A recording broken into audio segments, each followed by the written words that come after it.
Last week we talked about the wood components of Vesterheim Commons. And today I thought I'd talk a little bit about what you see behind me here, this concrete wall, the concrete components of this. And it may seem like an odd topic to talk about in some ways. I mean, how interesting can concrete be? Well, I wanted to talk a little bit about the design inspiration behind this. As we were developing Vesterheim Commons in the concept design for this, we were looking at different building materials to go on these exterior walls in this back part of the building. And we weighed the pros and cons of different components. And then as we were thinking about durability and things like that, one of our designers from Snowhetta suggested that maybe we should look at decorative concrete back here. And they said, that actually has inspiration going back to Norway itself. And the inspiration actually comes from this guy right here. This is your history lesson for today. His name is Erling Viksjø, V-I-K-S-J, and then the O with the line through it.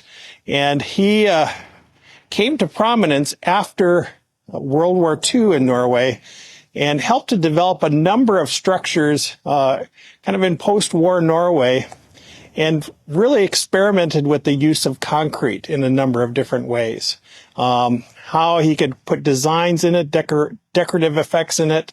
And so there's a number of buildings in Norway today that are credited to this guy right here. And so in thinking about that, we said, well, that is something we could kind of be inspired by in the work out here. And so what we did is, that's where you see this sort of fluted or corrugated design to the concrete work on the exterior of this building. The way that was done is just as you'd pour any kind of concrete wall, there would be a form that would be put up. But on the exterior side, the part out here, there was a plastic form liner that was put into this as the wall was being erected.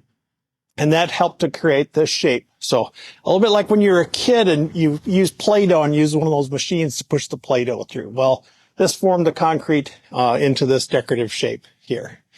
So that's our cue to kind of post-war Norway, a little bit of a nod to our friend Erling Viksjø and his work in Norway as well. So there is a Norwegian connection even to what we did outside of this building. But if we look around the site here as well, you'll see a couple other things that we're starting to get in shape. One thing I like to point out here is, if you recall, there used to be a concrete building here, concrete block building in this location, and it literally covered up the east wall of the Dayton house, the cream and red colored building that you see right over here. And you can see how it's exposed this wall on this east side. Coming up this spring, we'll be doing work on this building. The siding was actually in really good shape when we tore down the concrete block building. So it's going to take some repair, but not too much. We're going to repaint this and clean up this backside, because there's going to be a pathway that runs from Water Street around the Dayton house and then over to the museum building. There'll be a hard surface pathway that connects here. So that's going to be coming up here in the upcoming months of construction on the exterior part of the building.